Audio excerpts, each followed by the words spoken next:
MP আনার হত্যাকারীদের দৃষ্টান্তমূলক শাস্তির দাবিতে মানববন্ধন।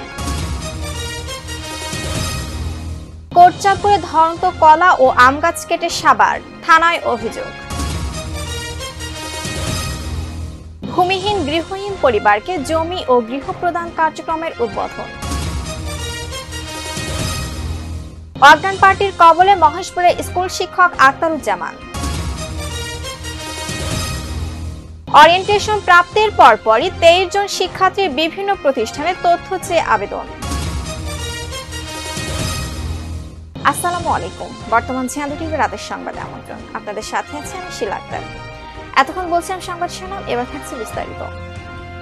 ঝিনাইদহ 4 আসনের সংসদ সদস্য আনোয়ারুল আজিম আনারের হত্যাকারীদের শনাক্ত ও তাদের দৃষ্টান্তমূলক শাস্তির দাবিতে মানববন্ধন কর্মসূচি পালিত হয়েছে।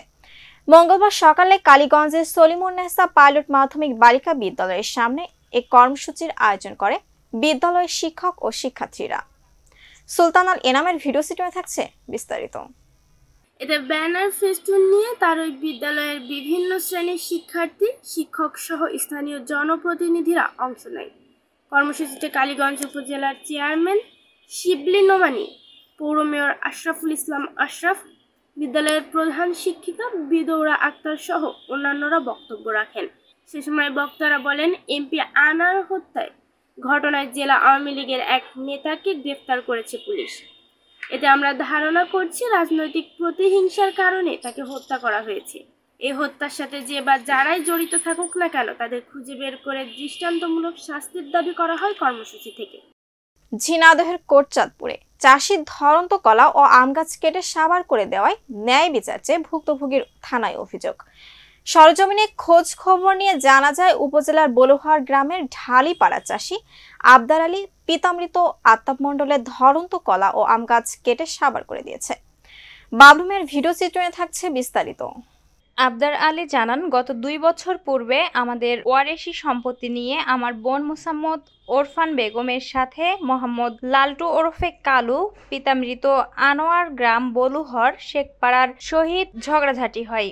সেই থেকে বোন ও তার ছেলে আমার প্রতি ক্ষিপ্ত হয়ে আছে। গত কয়েকদিন পূর্বের ঝড়ে কলা গাছ হেলে পড়লে সেগুলো বাঁশের খুঁটি বেঁধে দেয়। গত 1 জুন শনিবার বাগানে গিয়ে দেখতে পাই, বাগানের সব কলা গাছ ও আম গাছ বোন ভাগ্নে ও ভাগ্নে বেটার বউ কেটে সাবার করে দিয়েছে। কতগুলো গাছ কেটে সাবার করে দিয়েছে জানতে চাইলে বললে 60টি ধরন্ত কলা গাছ ও 2টি আম গাছ।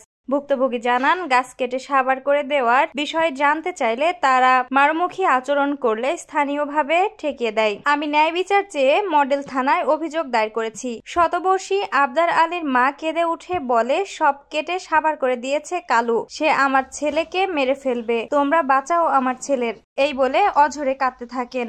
গাছ কেটে সাবার করে দেওয়ার বিষয়ে লালটু ওরফে কালুর নিকট জানতে চাইলে তিনি বলেন, গাছগুলো আমার মামা নিজেই কেটে আমার দোষারোপ করছে।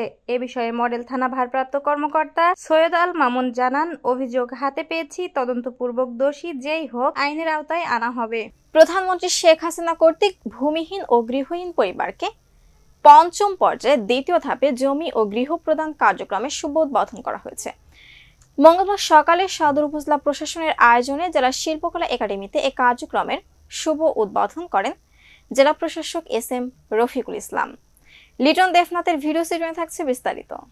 সে সময় সদর উপজেলার নির্বাহী অফিসার রাজি আক্তার চৌধুরীর সভাপতিত্বে উপস্থিত ছিলেন অতিরিক্ত জেলা প্রশাসক সার্বিক রথীন্দ্রনাথ রায়, অতিরিক্ত পুলিশ সুপার সদর সার্কেল মীর আবিদুর রহমান, জেলা আওয়ামী লীগের সভাপতি শফিকুল ইসলাম অপু, সদর উপজেলা পরিষদের চেয়ারম্যান মিজানুর রহমান মাসুম, ঝিনাইদহ প্রেস ক্লাবের সভাপতি এম রায়হান সহ জেলা ও উপজেলা প্রশাসনের বিভিন্ন পর্যায়ের কর্মকর্তাবৃন্দ।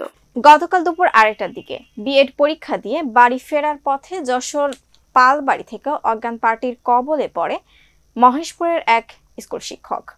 ঘটনাটি ঘটে ঝিনাইদহ জেলার মহেশপুর উপজেলাধীন সামন্তা গ্রামের বাসিন্দা আক্তারুজ্জামানের সাথে। তিনি চুয়াডাঙ্গা জেলার আলমডাঙ্গা উপজেলাধীন মাধপুর মডেল হাই স্কুলের চারুকলার শিক্ষক।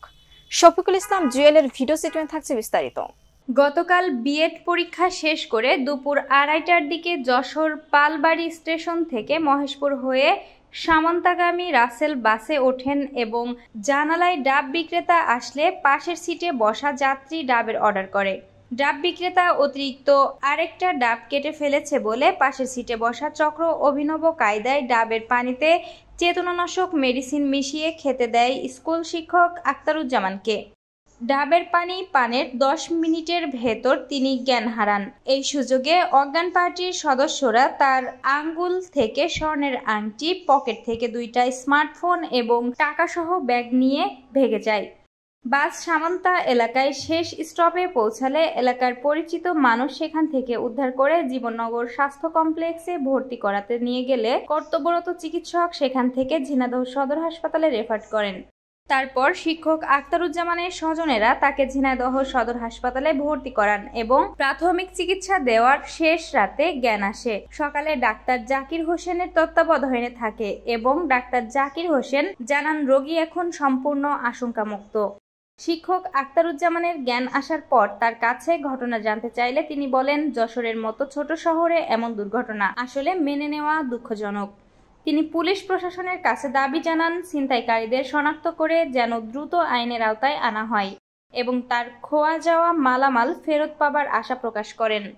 ঝিনাইদহ 11 জুন 2024 সচেতন নাগরিক কমিটির সনাক এর অনুপ্রেরণায় গঠিত ইউথ এঙ্গেজমেন্ট অ্যান্ড সাপোর্ট গ্রুপের উদ্যোগে তথ্য অধিকার বিষয়ক প্রচারণার অংশ হিসেবে গতকাল 10 জুন 2024 ঝিনাইদহ মুক্তিযোদ্ধা মশিউর রহমান ডিগ্রি কলেজে তথ্য অধিকার আইন 2009 বিষয়ে ওরিয়েন্টেশন ও কুইজ প্রতিযোগিতার আয়োজন করা হয়। আজাদ হোসেনের ভিডিও স্টেটমেন্ট থাকছে বিস্তারিত।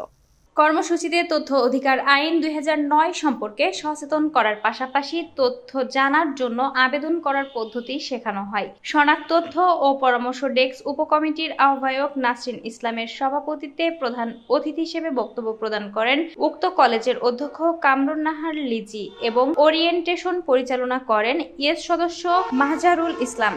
সেখানে 15 জন ছাত্রী ও 8 জন ছাত্র ওরিয়েন্টেশন ও কুইজ প্রতিযোগিতায় অংশগ্রহণ করেন। অংশগ্রহণকারীদের মধ্যে 23 জন ওরিয়েন্টেশন প্রাপ্তির পরপরই বিভিন্ন প্রতিষ্ঠানে তথ্য চেয়ে আবেদন করেন। কুইজ প্রতিযোগিতায় প্রথম স্থান অধিকার করেন সামিরা ইয়াসমিন, দ্বিতীয় স্থান অধিকার করেন মোসাম্মত ইতি খাতুন ও তৃতীয় স্থান অধিকার করেন মোসাম্মত লামিয়া খাতুন।